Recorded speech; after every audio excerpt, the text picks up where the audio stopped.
to Mohammed and the Nambekabu farming community, the Toke Nayobo, Bulasia, Bulare, and a very good morning to you all. We were at a function 2 weeks ago in Lambasa, and I told everybody that Wanolevu will be the next economic frontier for Fiji. Why? It's as big, it's almost as big as Vitilevu. It is probably more beautiful than Vitilevu, and also has the resources like Vitilevu. So it'll only be a matter of time for Wanolevu to see what's happening in Vitilevu. And maybe in the future, there'll be no need to travel to Vitilevu. Vitilevu will be in Wanolevu. So that's the broad thinking of the government of the day.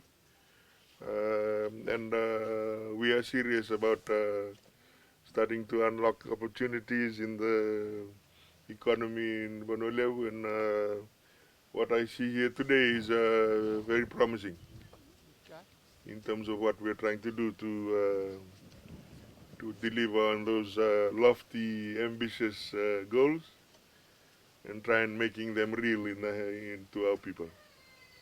So it's a pleasure today to come and officially hand over the tractor and farm implements to Mr. Muhammad Saiyum. And we have no doubt that given the brief that's been given, this will enhance operational efficiency, which aligns with the broader goal of the government to enhance productivity and continue to build resilience in the agriculture sector. It is also heartening to see that that in terms of Mr. Saiyum's initiatives, you have chosen to start looking at mechanization, but also supporting the Vanua and the farmers that are interested. This spirit of shared progress, like I shared in vernacular, is exactly what we want to encourage. Because when we move together, things are stronger, things are better, and we create a more sustainable future. Not only for us, but those of us who come behind us. The project today, as I said, aligns with the Fiji government's agricultural initiatives. And I would like to again pay tribute to the late Minister of Agriculture. I used to joke with him that he and I were competing how many machines we can put around Fiji. I only wish he would have seen today's delivery, because it would signal to him that we're continuing to move as well from our ministry in advancing mechanization of agriculture. He had actually believed is if we put machines in the hands of our farmers, we will start producing better crop, get yielding crops, get more money, and then be able to sustain your livelihoods in farming and make farming profitable and sustainable. So, as part of the mechanization and the delivery of the tractor today, it also sits well with one of our initiatives, which is the Farm to Fork initiative, which is about delivering efficiency across the value chain through land preparation, making it faster, so you can put in your harvest faster. And then, of course, we reduce dependency on manual labor. At the machine is ana sini wa lebu nambuno na lebu na titei na totola da kana kana garabina vikame balatana titei. And of course, as I mentioned, producing high yields and of course faster delivery to market. And so on behalf of the government, on behalf of the ministry, I'd like to thank Mr. Saiyum for initiating this initiative And I'm truly hopeful that for those who are watching around Fiji today, this is a model that we probably need to explore a lot more.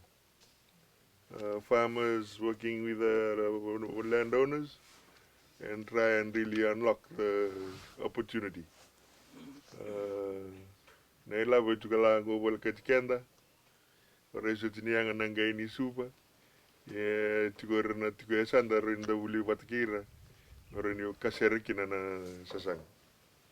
So the spirit of working together and collaboration will ensure that in future farming in Fiji becomes more sustainable and experiences very good growth.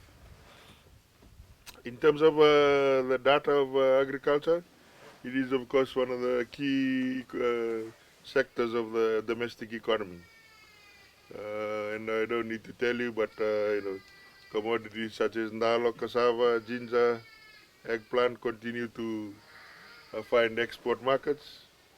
I am told in confidence that we have not even scratched the surface of the export market. So the markets are there. We just need to produce enough to sort of be able to supply. This was clearly reflected in the first half of last year, 2024, where the export of fresh and chilled agricultural products increased by 16%, highlighting the demand for Fijian produce and the sector's potential for greater sustainable growth. I am told that watermelon cultivation in the north is becoming competitive, and there are fixed market outlets buying at around $800 a ton. Probably that means that sugar at $100 a ton might be becoming a challenge. But again, that is the beauty of having other options to explore. I gather from Mr. Saiyum that he's been producing 4 to 5 tons, as he had mentioned, to meet his market demand. But as we all agree, the watermelon in Bonolevu is very, very good. So if we are able to produce at scale, not only will we be able to supply all the hotels around Vitilevu, but more importantly, start positioning ourselves to sell to other markets around the world. And so, the opportunities are there, and I urge the Vanua to just keep working with Mr. Saiyum and work with the ministry's representatives to really try and unlock the potential that we are seeing today. Finally, Mr. Saiyum, your commitment to maximizing the returns on your land has obviously led to you being the recipient of the IHRDP grant today. So I have no doubt that you will put it to good use, and look forward to more good stories coming from this contribution. As I said before,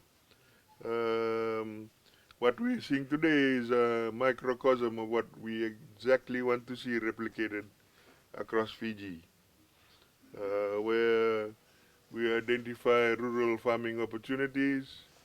We have farmers that already have expertise, and then we encourage the landowners, the resource owners, to come alongside and work with the experienced farmers and start seeing the benefit of their own land. Again, we're also proud to continue the work that we're doing. Very shortly, we'll be announcing a agri-business incubation center. Going on a kakitu dakatawatu kina matambos ni boslewu ke wurwura na UN na nonratu tambana ko ngaraban na tete dan na Fiji na Food and Agriculture Organizations, FAO. Baru tu bani juga ndona dana business center me susungi kin na business na tete. So working with us, we are about to embark on that exciting journey of creating a agribusiness incubation center that will help farmers in terms of transitioning from informal farming to more formalized mechanized farming and having a business mindset. Um, Also, we also keen, like I said, to continue support right now, and I'm very thankful that the discussions of cooperatives is being discussed from certainly where I sit and the director of cooperative sit. There is a tremendous economic opportunity sitting in the cooperative model. Every country that we visited over the last, let's say, 18 months has unlocked their agriculture with cooperatives. India, Malaysia, Indonesia, Japan. Uh, when Fiji talks about cooperatives, we only talk about the shops. This is a very small part of cooperatives. Cooperatives is used in other bigger countries to unlock the economic potential of those sectors. And that is why the director and I are probably somewhat crazy when it comes to the encouragement of cooperatives across the nation. I have had cane farmers come to me and say, we should have formed cooperatives when the money was big.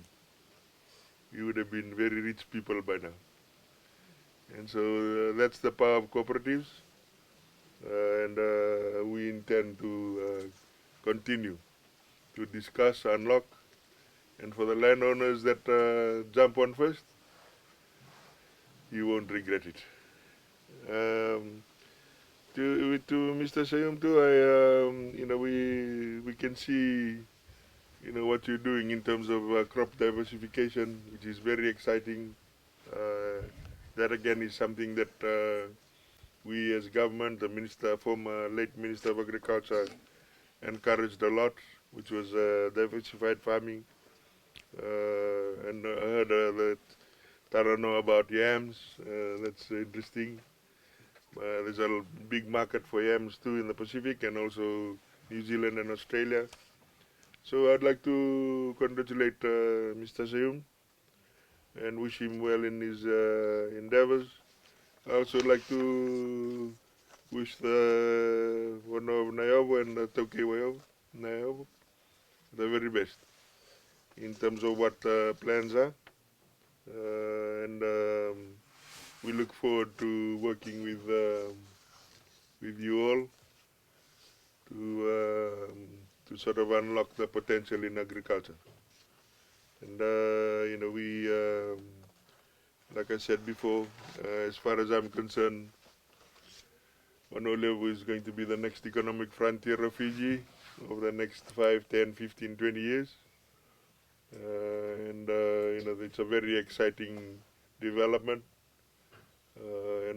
Once as it rolls out, it is important that both the farmers and our resource owners start to see the benefit of that development, because with that comes economic stability, more money in the hands of everybody, and then we can truly build a Fiji that's inclusive, sustainable, and a Fiji that we can pass on proudly to those who come behind us. For those few words, again, I'd like to thank you all for this opportunity to come and address you today and witness what I believe is a model worth replicating all over Fiji. And, we will continue to engage. Though sema and wabinakavero na marama ro tingo.